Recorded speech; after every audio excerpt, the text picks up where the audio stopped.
Welcome to podcast number 1 of Sheep and Goat Topics. This is Dr. Mike Neary, Extension Small Ruminant Specialist, Purdue University. What we will discuss today is the important topic of hay issues for the winter of 2018-2019. The 2018 growing season was a very challenging one for growing and harvesting hay. The United States stocks and inventory of hay are at a very low level, and this has resulted in the price of hay being very expensive. In this podcast, I'll discuss some management strategies to deal with low quantities and/or expensive hay for the sheep and goat producer. The summer of 2018 saw some regions of the Midwest receiving high amounts of rain around the time for first cutting. This resulted in a high volume of marginal quality hay, while other regions received very little summer rain and didn't really get enough moisture to grow hay until late in the growing season, resulting in low quantities of hay. So we have some regions with low quality and some with low quantity. However, the commonality is that the hay is expensive. Before we discuss specific hay saving strategies, one thing that is important this year is to have your hay sampled. I know this is something that many sheep and goat producers don't do routinely. However, it is especially important if you have late first cutting hay that may be overmature and of questionable nutritional value. One of the problems with this type of hay, if it has low protein content and high levels of fiber as measured by NDF, then the animals may not physically be able to consume enough hay to do well.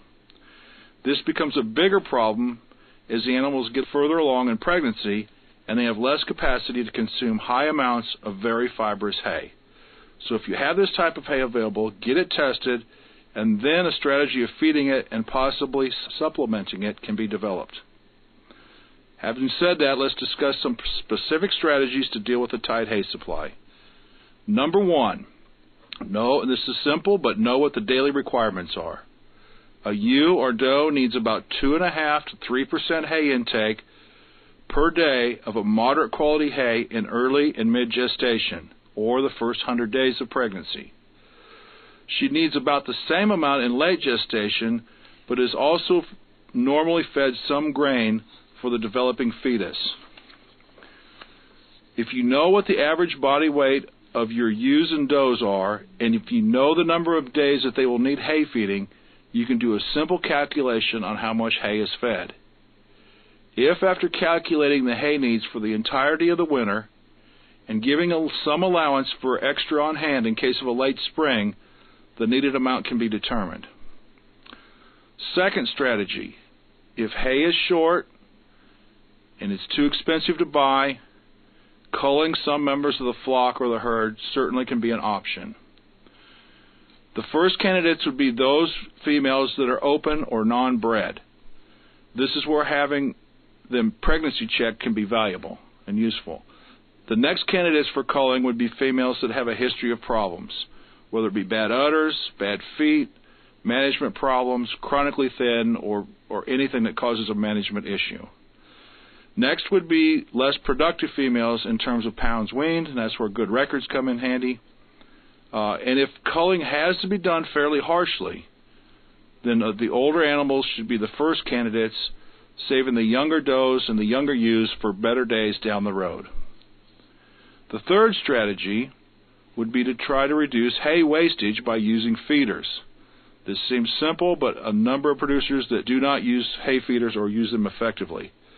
Small bales should be fed in a hay or hay grain type feeder that reduces waste, which also promotes good health management.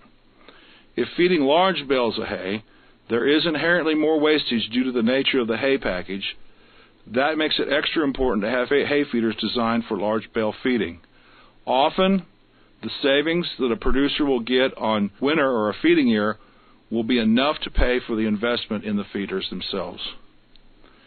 The fourth option, if available, is to stretch the grazing season as long as possible. This is generally through the use of frosted hay fields, stockpiled pasture, grazing crop residues, or grazing seasonal forages. Fifth strategy would be to limit access time to hay. This is especially true of feeding large bales or large round bales of hay. Left to their own devices, ewes and does will eat more than they need, particularly in the first 100 days of gestation. This limited access can be done by either every other day access, which would be 24 hours on, 24 hours off the bales, or one can allow daily access but on a limited time basis. For instance, 6 to 8 hours per day of access to the bales. This would be dependent on the quality, also the stage of pregnancy. Some qualifiers to any type of restricted access are that poor quality hay with a high fiber content may not be the type of hay you want to use this strategy with, simply because the amount of hay they can physically consume could be an issue, and this is where a good forage test comes in handy. Restricted access is best done when hay quality is moderate to good quality. The other qualifier when allowing restricted access is you need enough bales set out with enough good quality feeders for the whole flock or herd to simultaneously access the bales, or else the smaller, less dominant females will get crowded out from the hay and then become thin. The last strategy to try to reduce hay usage is to replace a portion of the hay diet with either a grain or a byproduct feed. Typically, we feed only hay as a maintenance ration in the first 100 days or first 2 trimesters of pregnancy. If hay is short or expensive, consider feeding less hay and substituting corn or some other high-energy feed stuff at a low rate. Corn is cheaper than hay right now on an energy basis and is more available.